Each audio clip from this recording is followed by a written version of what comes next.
Bonjour tout le monde, on est le 19 décembre et c'est la dernière fois de l'année qu'on va se voir. Et puis, comme j'ai dit, j'espère que vous avez attaché vos ceintures parce qu'on va faire un gros bond de 10 chapitres, les 10 derniers chapitres. On est vraiment à la porte de la terre promise et c'est la 40e année. Et puis, les 10 derniers chapitres, on doit les prendre comme une unité parce que ça forme comme un livre. Et puis, il y a beaucoup de bijoux pratiques là-dedans. Et on va voir des derniers préparatifs pour l'entrée finale. Et on va voir que vous voyez à l'écran, je suis de Siméon, Manassé, Ruben. Tout de suite, on commence avec un recensement. Il y a déjà eu un recensement au chapitre 2, 40 ans auparavant. Et quand on les compare, on voit, comme on a vu la dernière fois, qu'il y a des différences. Il y a des tribus qui ont vu une croissance et d'autres et qui ont eu un bel héritage et d'autres ont diminué. Et ils ont perdu beaucoup de territoire et les raisons ont à voir avec la façon dont ils marchaient pendant le voyage. Leur récompense, leur héritage sont proportionnés à leur obéissance aux voies de Dieu. Donc, on va commencer avec certaines tribus, on va passer à travers plusieurs tribus. Les deux tribus où on va commencer, c'est Manassé et Siméon. Manassé a eu la croissance la plus importante. Siméon, par contre, a eu la décroissance la plus importante et à la même proportion. Si on fait les maths, Manassé a augmenté de 63 Siméon a diminué de 63 comme s'il y a quelque chose à voir là-dedans. Et on va regarder. Leurs histoires sont assez différentes et on va voir que notre bonheur, notre contentement, notre joie est relié à comment nous marchons avec Dieu. Ensuite, on va regarder à Ruben et un petit peu à Gad. Les deux étaient assez impatients, ils avaient hâte, mais ils étaient aussi indépendants de Dieu et ça les a coûté beaucoup. Et on va apprendre de s'attendre après le Seigneur, d'être patient et de savoir que ses voies sont les meilleures. Et les Écritures contiennent vraiment des conseils importants pour nous. Et parce que il y a ces deux tribus-là, Gad et Ruben, ont choisi leur propre territoire parce qu'ils ne voulaient pas avoir ce que le Seigneur avait pour eux. Ils ont manqué de foi, de confiance, et Moïse a essayé de les avertir. Et même tout le chapitre 32 est consacré au plaidoyer de Moïse pour qu'il reconsidère. Il les supplie même, mais étonnamment, ils veulent pas, ils voulaient pas entrer dans le pays et ils ont ignoré les conseils clairs de Dieu. Donc, leur histoire nous montre qu'à la fin, ça vaut pas la peine de se battre contre Dieu. Chapitre 30, on va voir, c'est un autre chapitre très riche et souvent, on va mettre le titre les lois régissent ça, les vœux. Euh, mais ce n'est pas vraiment des vœux ou juste des vœux et des promesses, mais vraiment c'est pour pour éclairer la place des femmes dans cette nouvelle société. Et ce chapitre complète le chapitre 27, on va voir ce matin, qui révolutionne la place des femmes en Israël. C'est là où on peut trouver les racines des paroles de Paul en Galates quand il dit, il n'y a ni homme ni femme, car vous êtes tous un dans le Christ Jésus. Parce que chacun a un rôle, un ministère, chacun est placé si haut dans cette nouvelle société dont Dieu est roi. Et Dieu émancipe l'homme et les femmes et les amène au niveau des fils et des filles. Et ensuite, chapitre 28 et 29 sont remplis de sacrifices et d'offrandes. Et il y a beaucoup de détails sur le Shabbat, la nouvelle lune, chacune des fêtes d'Israël. C'est comme si on finit plus la lecture jusqu'à ce que, et là je veux vous arrêter, écoutez bien, pourquoi est-ce qu'on présente tous les détails de ces sacrifices et ces offrandes? Chaque moment, c'est un temps où on rencontre Dieu. Ces offrandes, c'est un moment de rencontre avec Dieu, un moment de adorer Dieu. Dieu exprime sa joie à nous rencontrer et Dieu nous parle de paix et de repos quand on est avec lui. C'est pas que Dieu prend plaisir à la fumée des animaux, mais il prend plaisir à un cœur qui est repentant et qui est adorant. Donc, on voit que c'est des chapitres touchants qui sont inspirés par un Dieu qui désire vraiment une relation plus proche avec chacun de nous. Donc, on commence avec la tribu qui a eu la meilleure note de tous, c'est Manassé. Manassé, et qui a eu la pire note, c'est Simeon. Pour Simeon, on ne cherche pas longtemps pour savoir pourquoi ils ont tant perdu. Il y a 2 incidents. Ce n'est pas énormément d'informations, mais il y en a assez. Parce que la dernière fois, on a vu Zimri, le chef de la tribu de Simeon, qui dans sa rébellion, a fait une alliance avec les gens de Madian, qui était interdit par Dieu. Il avait invité la fille du chef de Madian dans sa tente. Et puis Moïse et les enfants d'Israël pleuraient, ils étaient en deuil parce que 24 000 gens d'Israël ont été tués à cause de ces femmes de Madian qui sont venus avec leurs idoles dans le camp. Et c'était qui la fille? C'était Cosbi, on a vu, qui veut dire confusion. Et les deux ont été tués d'un coup sec par quelqu'un de zélé. Et la peste a arrêté à ce moment-là. Et si vous pensez 400 ans auparavant, là, on parle de avant l'esclavage, leur sœur, Dina, était allée voir les filles du pays et elle a été séquestrée, a été kidnappée, a été violée. Mais le ravisseur est tombé en amour avec elle et il l'a gardée chez lui et il est allé voir son père Jacob pour l'avoir en mariage. Et Siméon et son frère Lévi, c'était 2 frères de la même mère. Ils sont allés et on dit oui, on est d'accord, mais ils ont fait semblant. Et on dit la condition, c'est que tous les hommes de Shechem soient circoncis. Et les gens de Shechem ont dit OK. Et pendant qu'ils étaient en train de guérir, on les a massacrés et pour reprendre leur sœur. Et Jacob a appelé ces 2 gars-là des instruments de cruauté.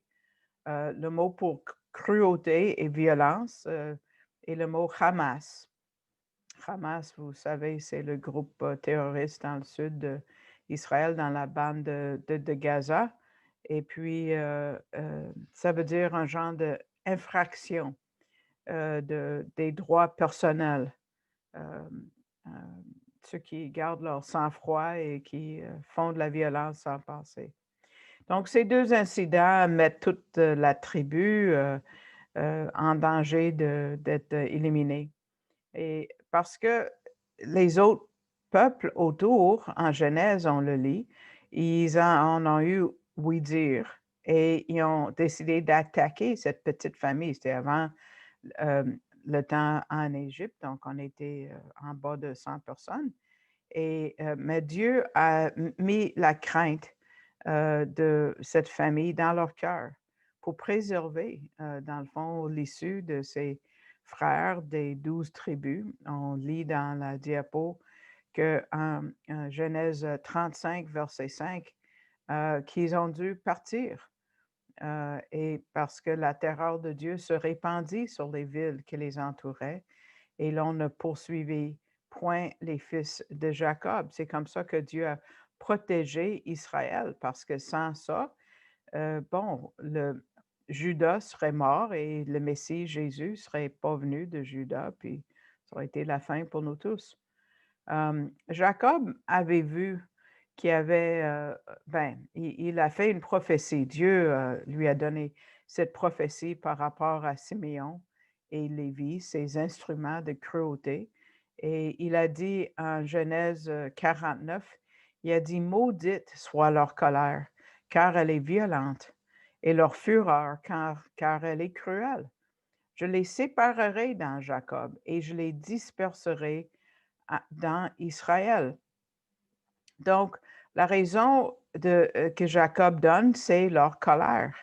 La colère, c'est comme on a il y a quelque chose qui n'est pas comblé dans nos vies, comme quand on a de la douleur dans notre corps qui appelle que ça soit guéri. C'est ce qui arrive quand on se fâche. La colère doit nous dire qu'on a besoin d'une relation renouvelée avec Dieu parce que ça doit crier vers Dieu. Parce que quand notre colère vraiment prend le dessus, ça révèle vraiment ce qu'il y a de pire en nous. Donc, on doit prendre ça comme un appel à une meilleure relation avec Dieu, comme on voit à l'écran en 1 Corinthiens 3,15. C'est ça le cas de ces deux tribus-là. Si l'œuvre de quelqu'un est consumée, il perdra sa récompense. Pour lui, il sera sauvé, mais comme au travers du feu. Siméon n'avait pas beaucoup de fruits à montrer et on va voir qu'il a perdu son territoire. Il a perdu sa récompense. Lévi s'est repenti, mais pas Siméon. On va voir à la carte ici. Est-ce que vous pouvez trouver Siméon sur la carte? Parce que Siméon, c'est pas, c'est dur à trouver dans tout ça. Vous cherchez Siméon et c'est pas évident, mais là, dans le sud, en Juda, où il y a la flèche, on voit qu'il est caché à l'intérieur de quelqu'un d'autre. Donc, il y a des conséquences à nos actes et on voit à la colère. Et Lévi s'est repenti quand même. Et lui a eu des villes un peu partout. Les Lévites et la tribu qui est devenue proche de Dieu, c'est des prêtres. Mais Siméon s'est éloigné de plus en plus. Donc, on a deux extrêmes avec ces deux frères-là de la même mère. Et Siméon, tu vois, dans le recensement de Nombre 2, il avait un peu plus de 59 000, mais 40 ans plus tard, il n'y a pas 59 000, il y a 22 000. Donc, mais c'est une tribu qui a été élue par Dieu d'être une tribu en Israël. Et une fois que tu es choisi, tu es choisi. Et à la fin, cette tribu va avoir sa place dans l'ère messianique. Et quand même, son nom va être gravé dans une des portes du ciel parce que l'appel de Dieu est irrévocable. Maintenant, on va regarder le bon gars des deux, Manassé, celui qui avait la note la plus haute. Donc, lui, cette tribu-là a commencé avec 32 000 et a fini avec presque 53 000. Donc, une croissance de 63%. Et il n'y a rien d'évident. Regardez Manassé, juste pendant qu'on a la carte ici, là, à l'est et à l'ouest du Jourdain, ici. Là. C'est la seule tribu qui fait ça, qui est des deux côtés. Des fois, les histoires ne sont pas évidentes, mais on va voir pourquoi Manassé avait... Ben, c'est sûr que quand il y avait plus de monde, il y avait plus de territoire, OK? Mais on va voir quelque chose qu'on ne voit pas dans les autres tribus, quelque chose de très spécial. Et si vous voulez... bon, je n'ai pas le chapitre ici ou... Non, désolé. Des fois, Jacques ne marque pas la tribu. Entre le verset 29 et 34, et surtout 33, on voit 5 femmes. Dans le fond, ce n'est pas dur, je peux vous le lire. Selophahed, fils de Hépher, n'eut point de fils, mais il eut des filles. Voici les noms des filles de Selophahed: Malcha, Noah, Ogla, Milka et Tirtsa. Et on a 5 femmes mentionnées dans un recensement. Ça n'arrive pas dans les recensements. Et ce sont des femmes exceptionnelles. On va voir que c'est vraiment une histoire dans la Torah assez révolutionnaire. On va suivre leur histoire OK, c'est en Nombre 27. Parce que leur père n'avait pas de fils. On a donné son héritage à ses frères à lui, ou des fois, c'est donné à un cousin. Ça, c'est la loi de qui? Est-ce que c'était la loi de Dieu? Non, ce n'était pas la loi de Dieu. C'était la loi de la culture, si tu veux, les traditions, les coutumes de l'époque. Mais ces 5 femmes se sont mises contre, dans le fond, ont questionné cette loi et la façon qu'ils l'ont faite. Et ça a pris énormément de courage. Regardez avec moi, ouvrez vos Bibles à Nombre 27, versets 1 et 2. Les filles de Tselophahed, fils de Hépher, fils de Galad, fils de Makir, fils de Manassé, des familles de Manassé, fils de Joseph, dont les noms étaient Machla, Noah, Ogla, Milka et Tirtsa. Ils s'approchèrent et se présentèrent devant Moïse, devant le sacrificateur Éléazar, et devant les princes et toute l'assemblée. Wow, quel courage! À l'entrée de la tente d'assignation. Imaginez, ces filles se mettent devant Moïse, devant le grand prêtre, devant tous les leaders d'Israël, mais où? À l'entrée de la tente d'assignation, le tabernacle, c'est là où il y a la présence de Dieu, la fumée, la gloire Shekinah, c'est là où le feu est sorti, consommé, Corée et les 250 hommes qui ont défié Dieu.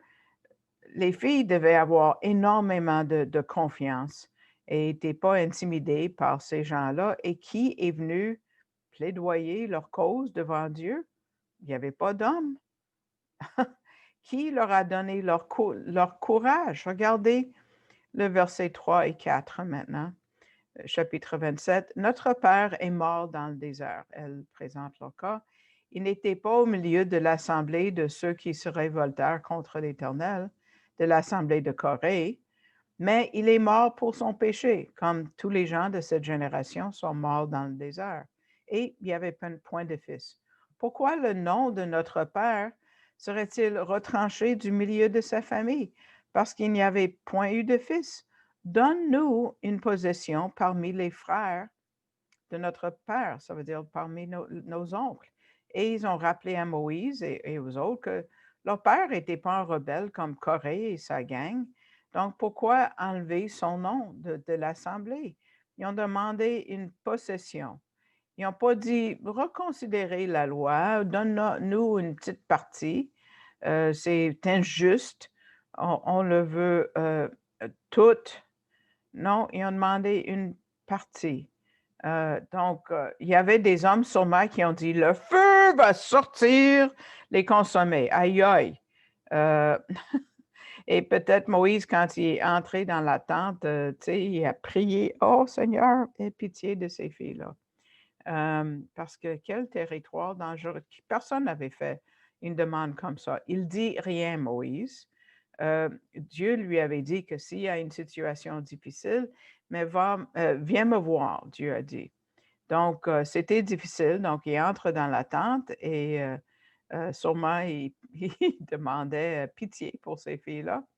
Et on voit une phrase révolutionnaire dans les Écritures. Le verset 7, Dieu répond et il dit, les filles de Télopharad ont raison.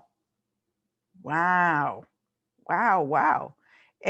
On voit que Dieu a changé les lois et coutumes parce qu'ils étaient abusifs. Ce n'est pas la loi qu'il avait donnée, mais les coutumes de l'époque. Et il dit la même chose si vous regardez un peu plus loin dans le verset 7.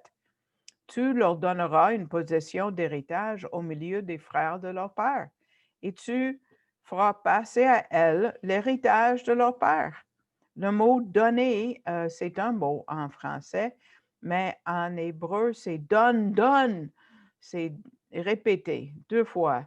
Il est complètement d'accord avec les filles. C'est comme s'il s'attendait à ce qu'elles viennent. Et M. Gabizon dit, je suis convaincu que Moïse aurait donné la même réponse que Dieu, mais s'il avait fait, les prêtres, les gens autour l'auraient critiqué, donc il est sage. Il laisse Dieu faire la job. Il laisse Dieu donner de conseils. Et puis, le courage de ces 5 filles ont vraiment changé les lois en Israël. Et dans la partie du chapitre qui suit, Dieu donne des nouvelles lois qui libèrent les femmes des traditions abusives de la région, de la culture. Parce que c'est dans la Bible que et l'homme et la femme sont libérés de toutes sortes d'abus. Donc, on a un Dieu vraiment spécial. Vous rappelez-vous, l'homme, peut-être vous avez entendu l'histoire d'un homme qui s'appelait John Newton. Je pense que son prénom était John. Il était dans l'esclavage. Il était, comment dirais, marchand dans l'esclavage. Il prenait des hommes de l'Afrique et il les vendait. Et un jour, son bateau a été pris dans une tempête terrible près de l'Irlande et puis ça a failli échouer complètement. Mais Newton a prié. Même les athées peuvent prier à Dieu quand ils sont vraiment mal pris, il y a un gros danger. Et la cargaison a bougé pour couvrir le trou dans la coque du bateau qui a empêché le bateau de couler. Imagine. Et le bateau allait à la dérive jusqu'à ils ont pu être secourus. Et Newton s'est converti. Et c'est lui qui a écrit Grâce infinie. Et il est devenu pasteur. Et il défendait les gens contre l'esclavage. Donc, quelle histoire. Donc, ça, c'est ce que la parole de Dieu fait, ça libère les hommes. Donc, Newton était libéré d'être un oppresseur et d'être opprimé lui-même. Mais encore là, je retourne aux filles de Zelophehad. Comment est-ce qu'ils ont eu le courage? Sûrement, elles n'auraient pas pu le faire elles-mêmes. Elles étaient déjà encouragées. Et là, on voit la raison pour la croissance dans la tribu de Manassé. Parce que là où il y a de la liberté, il y a de la bénédiction. Où il y a une liberté dans la pensée, il y a de la sagesse. Évidemment, la liberté selon la pensée de Dieu. Dieu confirme que ces filles ont raison, mais elles reflètent leur tribu qui est derrière elles. Tout comme dans le Proverbe 31, une femme vertueuse qui est sage, qui est productive, qui est libre. Mais ce qu'on voit, c'est vraiment la façon dont les leaders, des fois dont le mari, traite ces femmes-là. Comme si elles étaient des bijoux, puis elles le sont. Le livre de Proverbes a été écrit pour des hommes, mais ça parle à tous les hommes et ça dit, si vous traitez bien les femmes, vous allez être bénis, pas juste vous, mais votre famille, votre nation et là, la tribu, comme on voit. Juste ces 2 versets, de versets 10 et 11, disent, «Qui peut trouver une femme vertueuse? Elle a bien plus de valeur que les perles. Le cœur de son mari a confiance en elle et euh, les produits ne lui feront pas défaut. Donc, ça parle, et ça, moi, j'ai toujours, en tout cas, je me suis posé la question, est-ce que ça parle des femmes mariées? Je ne suis pas mariée. Mais non, M. Gabizon dit, ça parle de la veuve, ça parle de la célibataire, même celle qui est divorcée. Parce que le mot pour mari, c'est pas le mot mari traditionnel. Euh, parce que d'habitude, quand on parle de mari en hébreu, c'est le mot ish, comme entre Adam et Ève. Mais ici, le mot est différent. Le mot est baral, qui veut dire maître ou euh, propriétaire ou quelqu'un qui a une autorité, je préfère le dire comme ça. Des 78 fois que c'est mentionné, c'est traduit mari juste 11 fois sur 78. Donc, ça parle d'un genre de ordre. On voit, parce que nous avons tous une autorité. Tout le monde doit avoir une autorité. Une personne sage sait qui sont les autorités qui sont au-dessus d'elle et les autorités que Dieu a mises en place et qui on vit selon ce qu'il demande de nous. Et on est béni si on le fait. Et dans le verset 26, on a vu, elle ouvre sa bouche avec sagesse, comme les filles de Tzelophehad. Donc, la liberté ne veut pas dire la liberté pour faire n'importe quoi, comme on voit de nos jours avec le COVID, mais la liberté de faire ce qui est correct, selon l'ordre que Dieu a établi. Donc, Dieu s'est mis d'accord avec ces filles-là parce que ce n'était pas pour leur avantage personnel, parce qu'il a dit, elles ont dit dans le verset 4, pourquoi le nom de notre Père serait-il retranché du milieu de sa famille? Ils n'ont pas demandé pour quelque chose d'extravagant, ils ont demandé la justice, quelque chose qui était juste, mais Dieu leur a donné quelque chose de beaucoup plus. Et vous avez vu à la carte, Manassé, les 2 côtés du Jourdain, encore là, une espèce de jaune-vert, là. Et plus tard, en Josué 17, Manassé reçoit beaucoup plus qu'il demande. Qu'est-ce que Zelophehad veut dire? En hébreu, ça veut dire premier-né, premier-né. Et le premier-né, comme vous savez, a toujours un double héritage. Mais ici, qu'au lieu de 2 héritages, il reçoit 5 portions. Une pour chaque fille. Il y a 5 filles. Donc, il fallait que la terre aille plus loin que le Jourdain. Donc, en Josué 17, on voit que ce n'est pas juste ces 5 filles qui ont grandi le territoire, mais d'autres aussi. Là, vous voyez à l'écran Josué 17, versets 5 et 6.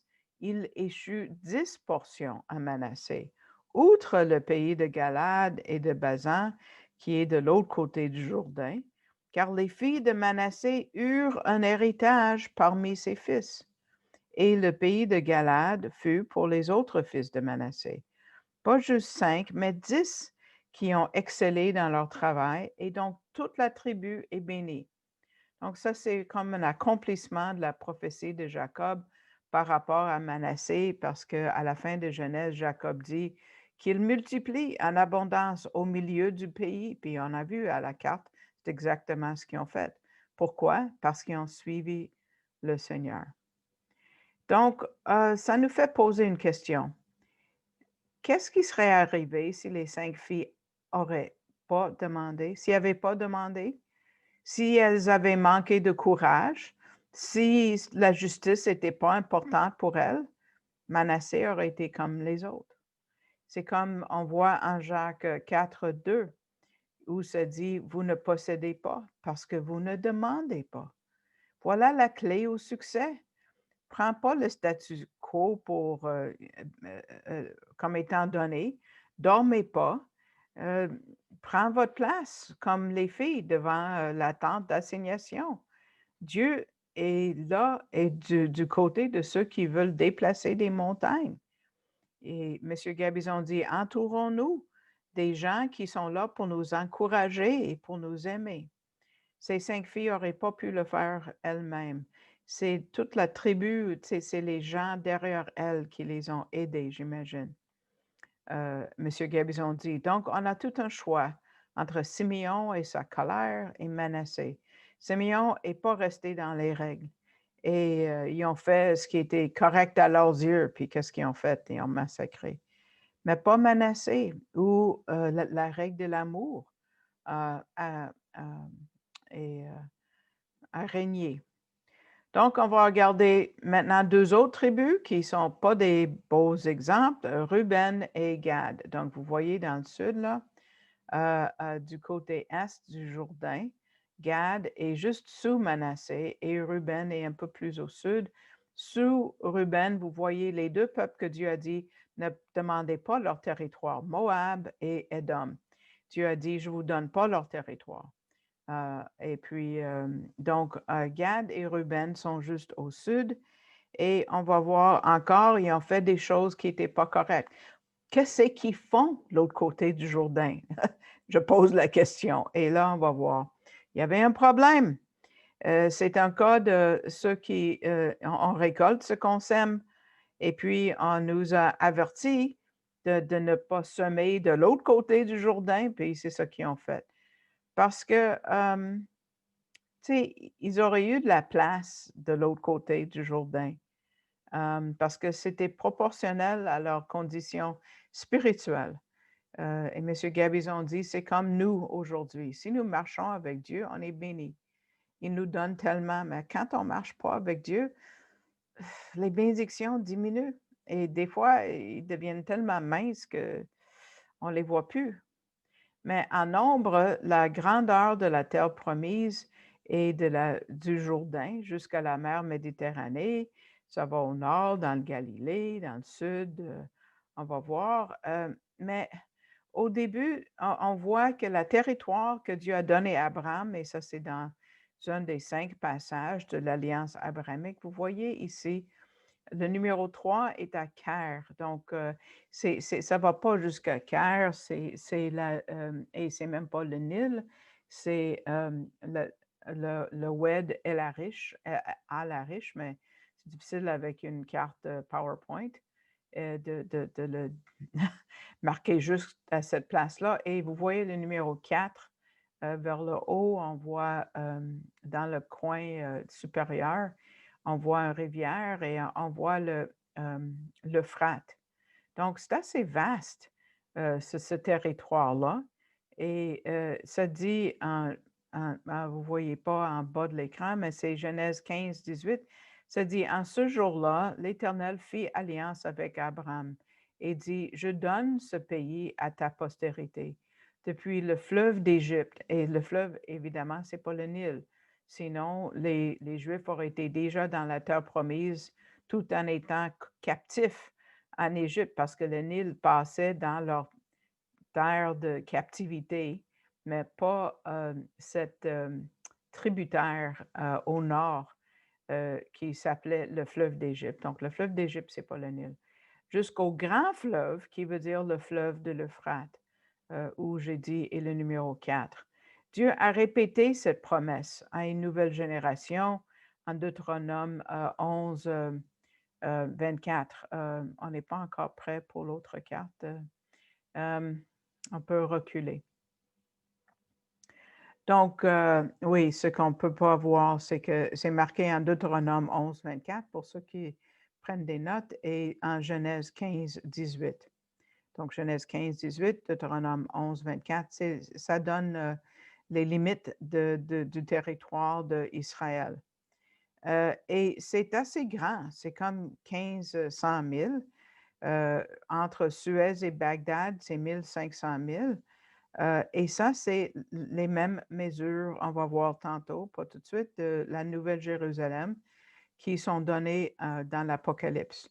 Donc, il y a une cube de 1500 milles et on voit que Dieu est prêt à amener le ciel sur la terre. Oui, c'est vrai, on peut avancer à la diapo qui suit et où ça parle de l'Apocalypse 21, 16. Ça dit, la cité est bâtie en carré, donc c'est pas un carré ici, là, et sa longueur est aussi grande que sa largeur, et il mesurera 12 000 stades, qui est les mêmes mesures, 1500 milles. Donc, c'est comme si Dieu était prêt à amener la nouvelle Jérusalem sur la terre s'il y avait eu l'obéissance. Mais non, il y avait de la désobéissance. Et puis, plus tard, oui, il va amener la nouvelle Jérusalem sur la planète. C'est juste une comparaison. C'est pas pour dire qu'Israël, c'est la nouvelle Jérusalem. C'est juste pour vous montrer un peu les mesures. Euh, Quelqu'un va dire, hey, c'est petit, c'est pas grand, mais c'est une cube. 1500 milles au nord, 1500 milles au sud. C'est comme de Montréal aller à Miami et vers Winnipeg. Donc, ça, c'est quand même assez grand. Donc, imaginez une cube avec ces dimensions-là. C'est pas gros comparé à l'univers au complet, mais le chemin est étroit. Il n'y a pas tant de croyants, malheureusement, que ça. Mais est-ce qu'Israël a pris tout leur territoire? Jamais, non. Parce que le péché est entré et puis ça travaille contre nos bénédictions. Donc, plus bas, on a vu Ruben et Gad tantôt. Et puis, quand ils étaient prêts à entrer dans le territoire, Gad et Ruben ont demandé quelque chose qu'ils pouvaient voir avec leurs yeux. Ça aurait pris de la foi pour aller de l'autre côté du Jourdain. Mais si vous tournez maintenant au chapitre 32 de Nombre, chapitre 32 de Nombre, verset 1, les fils de Ruben et les fils de Gad avaient une quantité considérable de troupeaux. Et ils virent que le pays de Jazer et le pays de Galad étaient un lieu propre pour des troupeaux. Ils voulaient ce qu'ils voyaient. Ça aurait pris la foi pour continuer. Ils étaient à la porte de la terre promise, mais ils n'étaient pas en règle avec Dieu. Ils n'avaient pas la foi et ils ne croyaient pas. Ils voulaient avoir ce qu'ils voyaient là. Et M. Gabizon dit, c'est peut-être pour ça qu'il y en a qui avancent pas dans leur marche avec Dieu. Ils stagnent, même ils déclinent, parce que tu ne peux pas juste stagner. Comme j'ai dit la dernière fois, tu ne peux pas rester sur une bicyclette sans bouger. Tu vas tomber. Il faut que tu avances ou tu tombes. Dieu est prêt à nous bénir, mais il faut le croire. Monsieur Gabizon dit que avant les ports modernes, un bateau devait attendre des fois au large avec les marées pour attendre que la marée soit haute. Là, je vous parle, vous êtes d'une culture pour la plupart maritime. Vous comprenez beaucoup mieux que moi. J'ai grandi à côté d'un fleuve, mais pas de la mer. Il fallait attendre que la marée soit haute pour entrer au port. La situation en latin, c'est ob portu. C'est nouveau pour moi. Qui attendent immobilisés près d'un port en attendant la marée qui va les laisser entrer jusqu'au port. Et le mot opportunité vient de ça, opportu. Ça vient d'avoir une occasion. Donc, le capitaine, l'équipage était prêt pour le moment, parce que s'il manquait cette occasion-là, il aurait dû attendre peut-être 12 heures pour la prochaine marée haute, le temps que ça prend pour la marée soit haute encore. Mais imaginez un capitaine qui ne croit pas aux marées. Il reste là et il reste loin de la terre.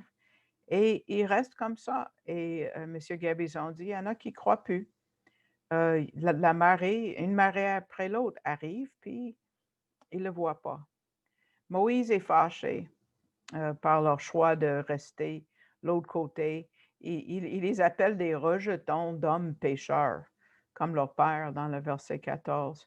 Donc, ils ont choisi d'être dans un territoire étranger, exposé aux attaques, persécutions de l'ennemi, et ça arrivait, tu sais, continuellement dans l'histoire. Ils auraient été beaucoup plus sécures l'autre côté du Jourdain, où ils étaient avec, tu sais, c'est pas une population énorme, mais 3 millions de personnes. Et c'est pas bon d'être, tu sais, toutes, tu sais, éparpillées, un peu trop minces, là. Et si vous regardez plus tard, après l'étude, le reste de Nombre 32, c'est un argument entre Moïse et les autres. Et finalement, Moïse dit, OK, d'abord, si vous êtes d'accord de vous battre avec nous de l'autre côté du Jourdain. Et verset 16, regardez au chapitre 32, euh, on voit un petit problème dans leur argument. Est-ce que vous le voyez? Verset 16 de chapitre 32. Ils s'approchèrent de Moïse et ils dirent, prenez le temps de penser à ce qu'ils disent, nous construirons ici des parcs pour nos troupeaux et des villes pour nos petits-enfants. Qui arrive en premier? Leurs troupeaux, pas leurs enfants. Voyons donc. C'est comme si quelqu'un dit, je vais construire une maison pour mes chiens et pour mes enfants. Voyons, il y a un problème. C'est pas correct. Euh, euh, les rabbins qui ont fait des commentaires ont dit, hey, ils auraient dû dire, euh, ils ont dit, construisez des villes pour vos tout petits, puis ensuite pour vos moutons. Ça, c'est le bon ordre. Mais qu'est-ce qui arrive dans l'histoire? Ruben a toujours cherché une meilleure place. Il se déplaçait d'une place à l'autre et ils n'étaient jamais satisfaits. Il y a des personnes qui passent d'église à église en cherchant toujours quelque chose de meilleur. Mais quand on n'est pas à la place où Dieu veut qu'on soit, on ne va pas être satisfait nulle part. Je vais juste vous montrer 1 Chronique 5, 9 en parlant de Ruben. Il dit, à l'Orient, il habitait jusqu'à l'entrée du désert depuis le fleuve de l'Euphrate, donc vraiment assez haut dans le nord. Ils habitaient, car leurs troupeaux étaient nombreux dans le pays de Galade. Tu sais, c'est vraiment à l'extrémité de la terre promise. Ruben était comme la première tribu à trouver une place et la première tribu à partir en diaspora. Jacob a prophétisé par rapport à la personnalité de Ruben quand il a dit Ruben est impétueux comme les eaux. Tu n'auras pas la prééminence. Qu'est-ce qui arrive avec l'eau? L'eau suit toujours vers le bas et ça va aller le plus vite que possible et ça détruit tout dans son chemin.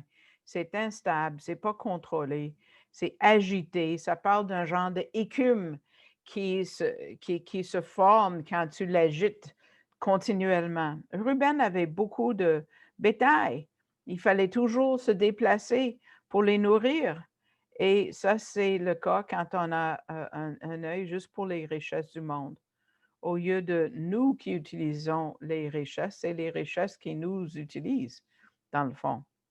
Et Moab a pris beaucoup. Moab, c'est plus où on voit le numéro 2 dans l'autre côté du Jourdain où il y a le 2. C'est au sud de Amman. Et puis Moab est en dessous. Moab a pris beaucoup de leur terre. Et les archéologues même ont trouvé que les gens de Moab ont bâti ce qu'on appelle un stèle, c'est une pierre qu'ils ont mis vers 850 avant Jésus-Christ, donc 700 ans après la conquête. Et là, sur cette pierre que vous voyez ici, Chemosh, le roi de Moab, a dit, j'ai jeté le joug d'Israël et j'ai restauré les terres de Moab. Donc, il parlait de Ruben qui a jeté en dehors. Il mentionne 3 villes qu'on voit en Nombre 32. Ataroth, Dibon et Béon. Et puis, c'est ça qui s'est passé. Moïse a dit à Ruben et Gad, sachez que votre péché vous trouvera. C'est ce qui s'est passé. On apprend une autre chose que à la fin, nous prenons nos choix et c'est comme ça que notre vie est formée par les choix que nous prenons. Parce qu'on est responsable au Seigneur pour nos choix, euh, qui nous choisissons d'aimer et les commandements qu'on choisit d'obéir ou de désobéir. Donc, l'histoire de Ruben et Gad met de la lumière sur comment Dieu travaille dans nos vies. Puis, est-ce qu'il leur a donné ce qu'ils voulaient? Oui. Moïse a dit oui. Dieu a dit oui. Ils ont respecté leurs choix, mais ce n'était pas des bons choix. Euh, Dieu ouvre des portes, mais si on ne voit pas les portes ouvertes ou on n'écoute pas, même le conseil des autres, comme Moïse a dit par rapport à ces deux tribus, mais là, tu es laissé à tes choix. Dieu ne va pas forcer sa volonté sur les gens. Donc, ce n'est pas difficile de trouver la voie de Dieu. En Éphésiens 5, verset 17, ça dit, « C'est pourquoi ne soyez pas inconsidérés, mais comprenez quelle est la volonté du Seigneur. » Pour Paul, ça doit être évident, mais on cherche la volonté de Dieu dans toutes sortes d'autres places, surtout nos voies. Donc, ce n'est pas est-ce que nous connaissons la volonté de Dieu, mais est-ce qu'on est prêt à faire la volonté de Dieu? En 1 Thessaloniciens, on voit l'anatomie de comment trouver la volonté de Dieu. Il y a 3 versets assez courts. 1 Thessaloniciens 5, 16 dit, « Réjouissez-vous toujours, priez sans cesse, rendez grâce en toutes choses, car c'est à votre égard la volonté de Dieu. » Mais gardez la diapo et regardez que ça doit aller dans l'ordre inverse, comme avec le verset 18. Rendez grâce en toutes choses, c'est que tu acceptes la provision de Dieu telle qu'elle est donnée. Et Ruben aurait dû dire, merci Dieu, tu as quelque chose pour moi à l'autre côté du fleuve. Ensuite, prier sans cesse parce qu'on est reconnaissant pour ce qu'on a. Ensuite, on se réjouit qui est le résultat d'accepter la volonté de Dieu pour nous. Donc, donc, un autre ingrédient, peut être vu dans cette histoire. M. Gabizon donne une illustration d'un professeur de la Bible qui a demandé à ses étudiants, jeunes, les enfants, comment est-ce que les anges font la volonté de Dieu? Et un enfant a dit, ils le font tout de suite. Bonne réponse. L'autre a dit, avec diligence. Et troisième enfant a dit, ils le font toujours. Un quatrième enfant a dit, ils le font de tout leur cœur. Et là, il y a un petit enfant tout petit qui a dit, ils le font sans poser de questions. Et c'est ça les voies de Dieu pour nous, qui sont les meilleures pour nous, si on les reconnaissait. Donc, M. Gabizon dit, rendons grâce pour ce que le Seigneur nous a donné, prions sans cesse et réjouissons-nous. Et ça va nous amener dans l'obéissance, parce que ça, c'est la décision la plus sécuritaire, parce que lui, il voit beaucoup plus loin. Ce matin, il y avait un peu de brouillard ici. Lui, il n'y a pas de brouillard pour lui, il n'y a pas de tempête, il voit clair tout le temps. Par rapport à Gad, une autre tribu, Jacob prophétise encore la vie et la lutte de cette tribu. Je vais vous lire de Genèse 49, verset 19. Ça dit, un troupeau va lui piler dessus, mais il va triompher à la fin. Gad, c'est un lutteur. Il est entouré d'un troupeau d'ennemis et dans l'histoire, il est toujours dérangé par les Ammonites. Ça, c'est plus au nord de Moab et les Moabites. Et les Moabites se rappellent de Gad pour leur puissance. Le nom de Gad est trouvé sur l'inscription de la pierre qu'on a vue tantôt. Et trois des inscriptions sur la pierre qu'on a vues se vantent de leur victoire contre Gad et Ruben. Donc, les deux tribus qui ont choisi de rester de l'autre côté du Jourdain, ça finit pas bien. Mais Gad, dans son cas, il va gagner. Mais encore, on va voir, le territoire est quand même pas encore à lui parce que c'est dans le royaume messianique qu'il va vraiment l'avoir. Parce que, tu sais, ça c'est dans la Jordanie. Moïse, dans sa prophétie par rapport à Gad, il parle de son retour quand il prophétise: béni soit celui qui élargit Gad. Mais dans toutes ces tribus, Siméon, Manassé, Lévi, Ruben et Gad, ils ont leur place au ciel. Leurs noms vont être gravés sur les portes du ciel parce que Dieu pardonne.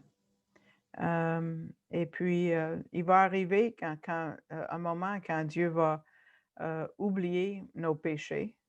Et pour ça qu'on a une assurance du salut et on est riche quand on est en Dieu. Donc, pour conclure, on a vu comment la grandeur du territoire a changé avec le temps, mais la terre va être le même comme au millénium.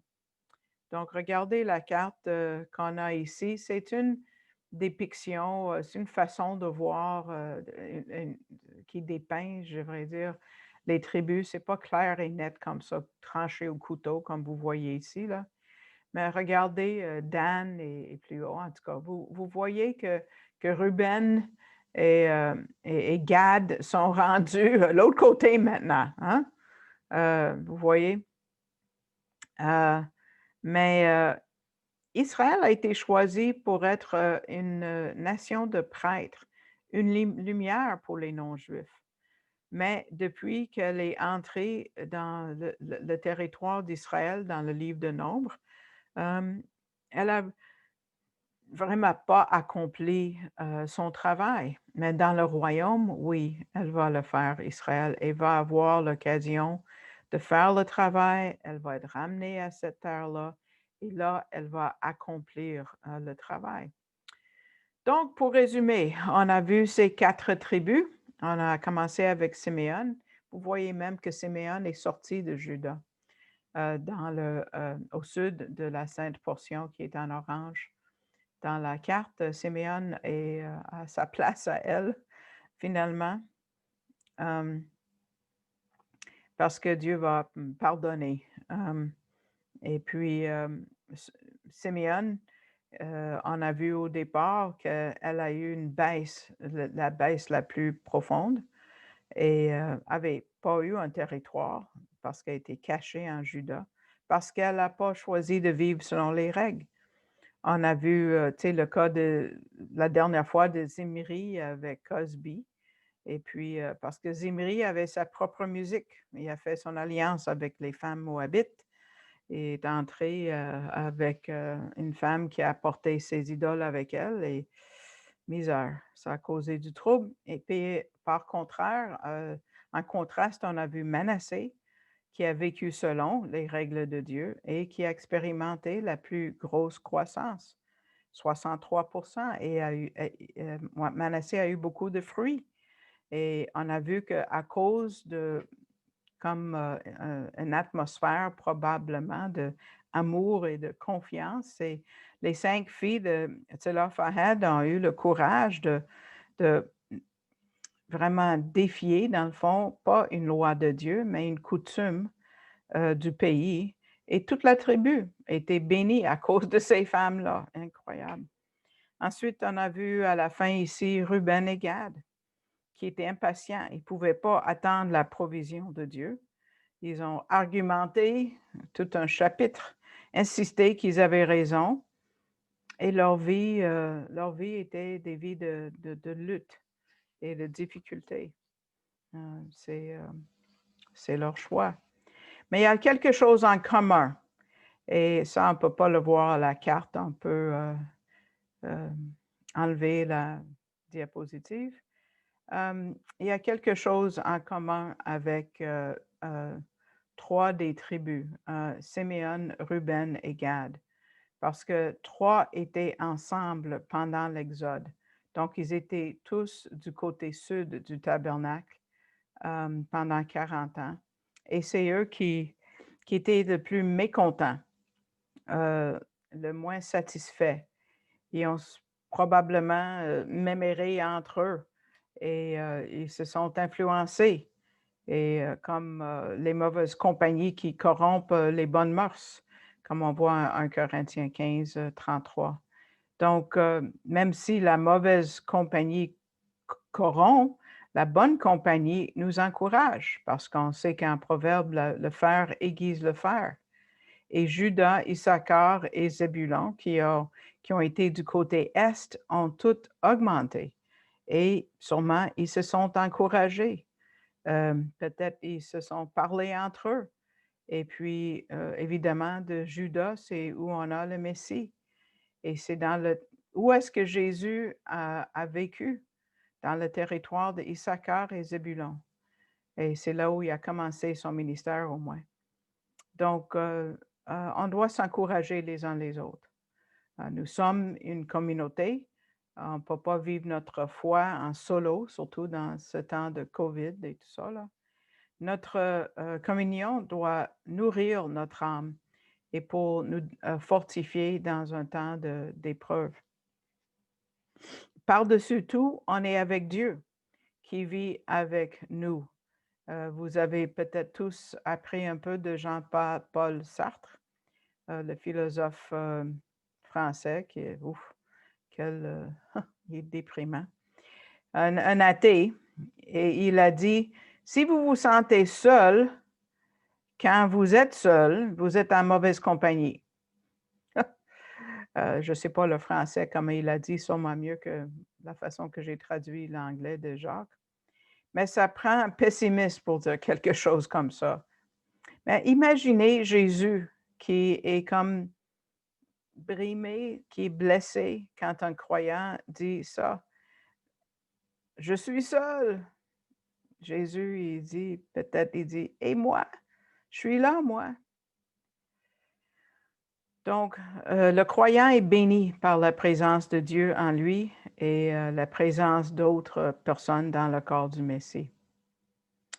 Je vais prendre vos questions tantôt, mais en attendant, je vous rappelle que si vous avez à cœur de faire un don, il y a le site web. Geneviève, tu peux changer le diapo. En allant sur le site web arielcanada.com.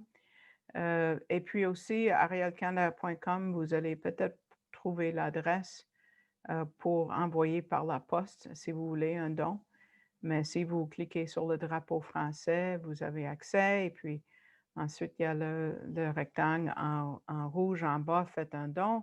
Et puis ensuite, vous pouvez, à partir d'un menu que tu tires vers le bas, tu vois mon nom et tu peux continuer avec votre don. Donc, je vous remercie tous qui me soutiennent régulièrement déjà.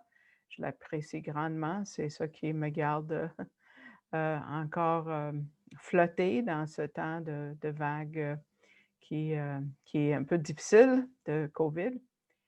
Donc, je vais fermer l'enregistrement, puis on se voit dans le 9 janvier pour faire un survol du livre de Nombres au complet avant de commencer en Matthieu. Merci.